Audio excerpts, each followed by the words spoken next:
Yeah, so as you said, the W and C boson, it's so they cannot go too far because of the constraints surrounding them, because of the mass, because of the Higgs. Because of their mass, yeah, that's Yeah. right. Their mass is acquired from the interaction with the Higgs field, the underlying Higgs field, yeah. And so the Higgs did not exist for whatever reason. We would not have this universe, right? I mean, everything would be flying all around the place. And that's right. The weak force would not be weak. That's right. So it'd be very different. The very structure of atoms would be very different. You and me would not be having this discussion. Right. So going back to, again, gravity. So I know that you have done some work in this area too. This idea of multiple dimensions of space. Yeah, yes. They have been, sort of string theorists. A lot of string theorists came on the show as well. Claudia. I know nothing about it, but we are still struggling. It seems to me we are still really struggling to have a unified theory of these forces, right? So where are we in the current situation? Yeah, so the extra dimension came about exactly from string theory or superstring theory, in that, funnily enough, for that theory to make sense, and so the idea of string theory is really beautiful in expressing particles actually as excitations of strings in various ways, and having quite a beautiful symmetric group. You cannot describe strings which excitations actually match up precisely that of the graviton and any other higher spin particle. So you could include the fundamental forces of nature, the electromagnetic force, the electroweak force, and gravity, and potentially other forces we haven't even yet observed in nature. But for them to be consistent, funnily enough, you need to cancel some some sort of unwanted contributions, and those cancellations only occur if you have quite a large number of dimensions. And it is funny for me to even appreciate that those number of dimensions is an integer. When you go through it, it is not even clear to me that it had to be the case that it was for an integer, a positive integer number of extra dimensions, that it could happen. To me, this is really incredible, because it could have been that it's only for negative number of extra dimension or something like that. But no, it is actually for something which is, I'm saying that because if you think about extra dimension, it may seem a bit crazy, but actually it's not so crazy. It's a finite integer number of extra dimensions. So that's not crazy in some sense. You could have some other dimensions of space out there, and we wouldn't necessarily observe them, because all the fundamental forces apart from gravity that we would know of, they could be, well, for multiple reasons, they could be extra dimensions. One of the reasons is that they could be very, very small. So when we look at them, we observe with physics, for instance, at the LHC now at CERN, we observe very small distances, but at distances even smaller than that, it's possible that the extra dimension we would be able to see them. But so far, we're not seeing such small distances. So very, very subatomic distances, very, very subatomic. Maybe those extra dimensions have the scale of the Planck scale, which is 10 to the minus 32, 33 centimeters. So extremely, extremely small.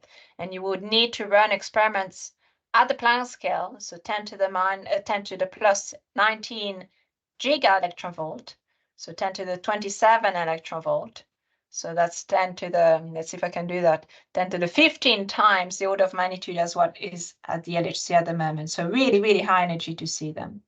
So that's the most likely reason why we don't see, even if according to string theory, there would be extra dimension, we may not see them because they're so small. But another possibility complementary to it, so you can have both complementary to each other, is that some of those dimensions may not be so small but we don't observe them because light, for instance, and all what we are made out of, all the matter we're made out of, all the standard model particles, they're confined on a brain, on a surface within those extra dimensions. So it's a little bit as if you're looking at a pond, you're looking at the surface of a pond, and you have these water spiders, this surface water spider that just live on the surface of the pond. And they may experience some phenomenon, but for them, all that exists is the surface of the pond. They're not ever able to go within the depth of the water like the fishes. But things happen in the depth of the water that have consequences on the surface of the water. So if a fish wiggles and woggles and there's some air bubbles within the depth of the water, it will have an effect on the surface for these little animals, but they would experience that in a very funny way for them because they don't appreciate this depth of the water. And so it's possible that this is what, in some sense, is happening to us. We are just experimenting on the surface of a brain, and then gravity itself is able to probe this extra dimension, the depth of this extra dimension. And so that's why gravity itself may look a little bit different from the other forces. And understanding that could have some big impact in how we understand the evolution of our universe, for instance. Yeah, so we had some different ideas around this, right? So we had M theory. That's right. Which was sort of thinking about a observable large dimension outside the 4 dimensions that we have. That's right. What's the status of that nowadays? Well, it's when I started my PhD, we were hoping, not me personally, but the community almost was hoping that we could have one of those extra dimension motivated by M theory. So M theory is so sort of, let me backtrack a little bit. There's multiple different realization of string theory. And one can understand they are dual to one another. They are the same theory in a different way. And they're symmetric to each other. And it seemed almost as if you can see different parts of a more fundamental underlying framework. And so this underlying big framework was called M theory. Witten came up with that. I don't know what it's M for. It could be mother, it can be magic, and not even Witten knows what it stands for. No, and I think that's part of the mystic part of it. So it's this unknown big thing, but for it to make sense, it would require at least one extra dimension. So instead of being in 10 dimension, like in string theory, it would be 11 dimensional M theory, where the 11th dimension could be slightly bigger or quite larger, or potentially observable than the other ones. All of those ideas came up at the very beginning of the year 2000, the end of the past century, and the beginning of this one. That was before the LHC was switched on, before we could observe very small distances, and at the time there were loads of possibilities being discussed that this extra dimension was actually quite large, maybe as large as a millimeter in scale, or a bit smaller, but quite large actually from the macroscopic point of view, from the particle physics point of view. And so gravity could leak within that millimeter scale extra dimension, while the other forces of nature would be confined on a brain in that extra dimension. By now, we have observed phenomena at a much higher energy with the LHC, and so it couldn't be quite 1 millimeter. It should be even smaller than that if we have an extra dimension, or it has to be, it can't be so simple as that, but we can still have one large extra dimension. It can't be millimeter scales large, but a little bit smaller would still be okay. Yeah, you guys killed joy, I just hoping that all this, all these things that are sort of parallel 1 millimeter apart. There's so many different universes out there and all of that stuff. And you guys say, no, that's not quite true. Well, it could still be. It could still be. Maybe not 1 millimeter, but yeah, you need to make them a bit smaller. Could be. I don't know. And so we are back to sort of square one in the sense that gravity is still not playing properly. There are a That's lot of right. ideas, around it. I love your idea, actually. Thank you. Personally, I mean, I know nothing about it, but it seems like in the right direction to say that. I mean, quantum mechanics drives. Our latest understanding is that quantum mechanics drives everything. So there cannot be one force that's sort of not playing with quantum mechanics. That is In absolutely some way. right. Yeah, that's right. That's right. So, Yeah, I mean, yeah, go ahead. Yeah. what the way very much we think about it is very similar to the other forces of nature. So we don't start with the assumption that gravity is all about geometry. We much more start with gravity is the representation of a fundamental particle, like the photon is for the electromagnetic force. And so from the basic, we really put the particle in quantum field theory at the basis of everything. With a description of gravity, which is very, very similar to all the other forces of nature. I do like the sort of the geometric description of gravity, though. It's so elegant.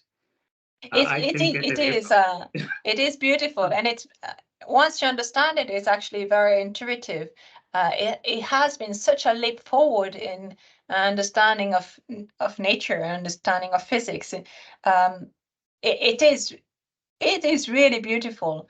At the same time, I think there is something profound in gravity which we can express at the same level of particle physics as the other forces, and we need both. Just like there's a duality between the wave and the particle, and some phenomenon can be described classically and sometimes they can be described quantum mechanically. The same thing is true for gravity. There's a classical representation in some limit of gravity which is much more through the geometry, but it doesn't mean that it doesn't also enjoy a much more fundamental quantum field theory description of it.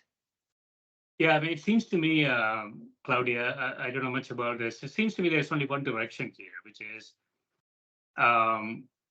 a quantum mechanical description of gravity is potentially the only way to unite everything, because something that's not playing with everything else that's playing in a system. That's right. That's right. Yeah, no, you need a quantum description of gravity, and we do have it. When I say we, as the community, we understand very well how to describe gravity at the quantum level at low energy scales. It's really when you go to very high energy scales that this quantum description of gravity, we know we are missing something. It requires more. Because by itself, otherwise, it doesn't make sense. So we're missing something. So at the limit, in small and very large, we appear to be missing something. That's right, exactly. So does that mean that we don't really have the right idea? Maybe you miss the whole thing altogether. That is possible, and I think for me that's part of the excitement. That's part of the opportunity. If we knew what it was, then we would be working on that, and maybe we'll give you the answer. But knowing that something is not quite working, it's something quite exciting because it tells us there's really something to be learned from that. Excellent. Yeah. Thanks so much for spending time with me, Claudia. No, your pleasure. That's absolute pleasure. Yeah. Thank you for all the questions. Thank you. Thank you.